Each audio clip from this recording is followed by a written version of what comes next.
아니 아까 양정철 연구원장 얘기 잠깐 했는데 얼마 전에 김경수 경남지사 그리고 이재명 경기지사하고 만났어요. 화기애애한 분위기 속에 서로 어깨동무를 한 양정철 민주연구원장과 이재명 김경수 지사. 세 사람은 어제 경기도 수원의 한 식당에서 3시간 정도 저녁 식사를 함께하며 허심탄회한 대화를 나눈 것으로 알려졌습니다. 오늘은 그래서 제가 전화를 했더니 오늘은 바쁜지 안 받더라고요. 계속 받다가 네. 양정철 원장은 이런 것 같더라고요. 그 정권을 창출한 가장 오른팔, 뭐 개국공신 네. 이런 분들은 새롭게 자기가 만들었다고 하면 좀 어폐가 있을지 모르지만 그런 대통령이 지지율도 유지하고 안정적으로 전국을 운영하기를 바래요. 근데 제가 만나면 진짜 놀랍게도 안티 세력, 반대 세력에 대한 포용력 이런 게 굉장히 있어요. 양정철 원장이. 그래서 과거에 뭐 보수 세력이다 할지라도 지금 같이 할 수 있으면 같이 우리 통합의 깃발 들고 같이 하자.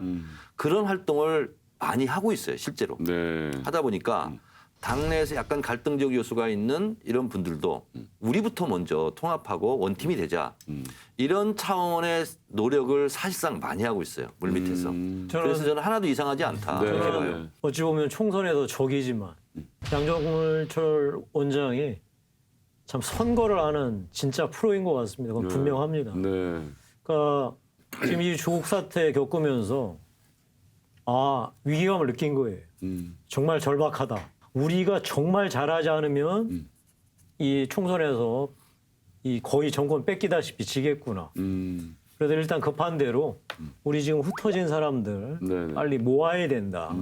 그래서 지난 대선 때 이겼던 그 43%는 반드시 회복하자. 쉽지 않죠. 지금 권력 최정점에 바로 밑에 있는 사람인데 양정철 원장이. 그런데 참 대통령을 대신해서 이 대통령 입장에서는 아마 이재명 지사 마땅치 않았을 거예요. 근데 양정철 원장이 대통령 대신해서 내년 총선 이겨야 되니까 우리 다시 다 모이자라고 하는 것을 거의 총대를 메고 하는 거죠. 참 어찌 보면 그런 면에 대해서는 선거를 아는 프로구나 그런 생각이 들었습니다. 근데 이게 저는 양정철 개인적으로는 모릅니다. 네. 근데 그분이 우리 이 판도라에서 한번 다루고 나서 제가 유심히 봤어요.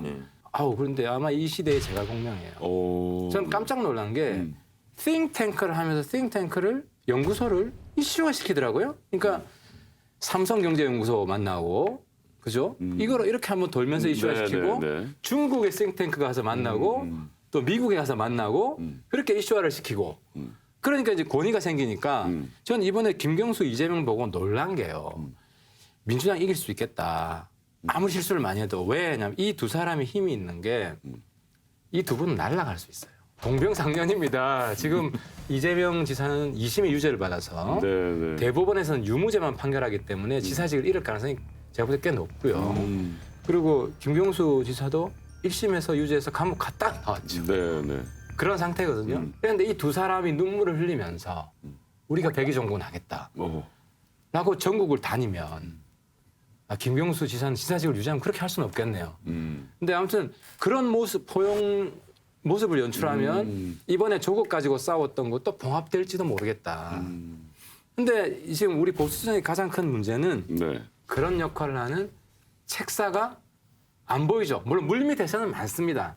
많겠지만 권위 있는 이 사람 이야기대로 가면 뭔가 된다라고 하는 인정받는 책사가 없어요.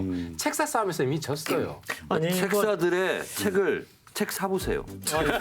그런데 지금 우리 하태경 의원 제가 오늘 뭐 계속 여러 번 얘기하지만 심기가 불편하세요. 심기가 불편해요. 아까 실컷 지금 뭐 조국 사태로 뭐 민주당 뭐 정말 큰일 났다라고 얘기하는데 결론은 민주당이 이길 것 같다. 이거 못 한마디만 더. 겁니까? 저는 지금 대통령이 움직이는 걸 전부 양정철 이분이 상당히 역할하지 않나 보는 게 조국 이후에 빨리 회복을 하고 있어요. 그러니까 저는 그때 대통령이 연설할 때 깜짝 놀란 게 이 시기의 화두가 공정이거든요. 처음부터 끝까지 공정해요. 그리고 나서 대통령이 삼성 방문하고 현대 방문하고 경제를 쫙 또 깔았잖아요. 그 다음에는 새마을운동 이야기를 해요. 오늘 그 지지율을 보니 한국당이 떨어지고 대통령 지지율 올라가잖아요. 한국당이 못한 것뿐만 아니라 대통령이 조국 실수했다 해서 바로 이 중심을 잘 잡은 겁니다. 굉장히 솔직히 야당 입장에서 두려워요. 왜냐하면 한국당은 딱 틀에 갇혀 있지. 우리 당은 우리끼리 싸우느라고 아무런 대처를 못하고 있지. 사실 민주당도 우리 당에서 뺏어와야 되거든요. 나 정말 손학규 대표 정말 원망이 큰데. 네, 네. 그러니까 이게 야당을 해야 되는데 여당하려고 하니까 저 상황이 벌어지는 건데. 그래서 이 상황 때문에 우리가 창당을 조금 미루자 이런 건데. 자, 이제 정리하면 내년 총선은 네. 야당이 이겨야 되는 선거예요.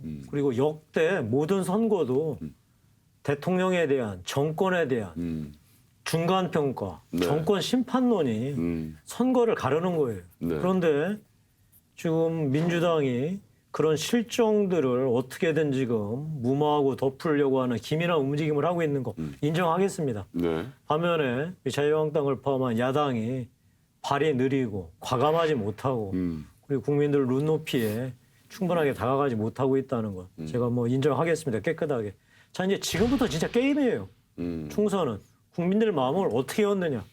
집권 여당은 가진 수단들이 많죠.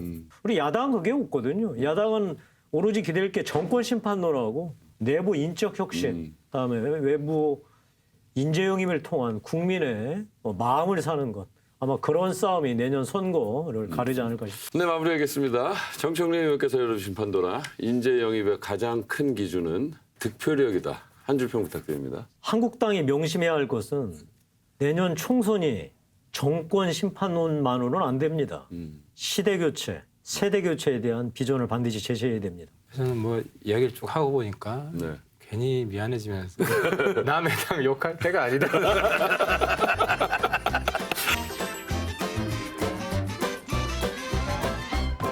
네, 다음 판도라는 김용태 의원께서 준비하셨습니다. 열어주시죠.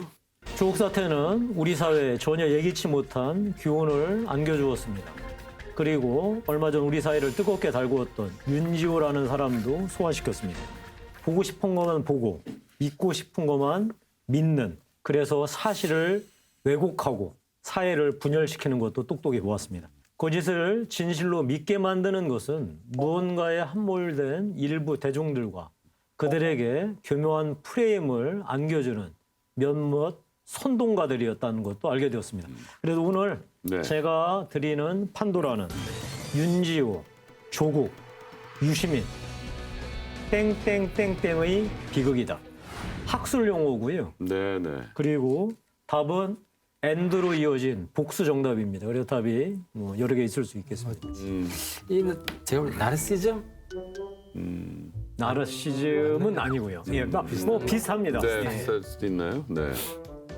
근데 세 분들이 다 이게 근데 질문에 잡벅이거든, 잡벅. 아니요, 질문에 나와 있습니다. 그러니까 보고 싶은 것만 보고 믿고 예. 싶은 것만 믿는. 오케이.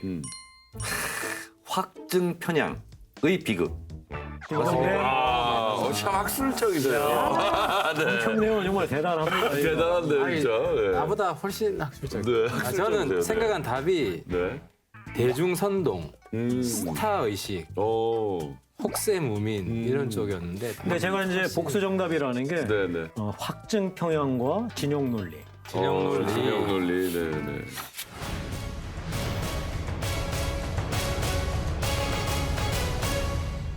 심리학에서 확증 평양은 이제 선입견을 뒷받침하는 유리한 근거와 정보만 취하고 나머지는 이제 부정하는 거죠. 얼마 전 서민 교수가 윤지호 사태를 다룬 책을 냈습니다. 서민 교수에 따르면 윤지호 씨는 단순한 거짓말 장애에 불과한데도 확증 평양에 사로잡힌 일부 대중이 진영 논리를 부추기는 일부 선동가들에 의해서 그를 용감한 증인이자 영웅으로 떠받들었다는 거죠.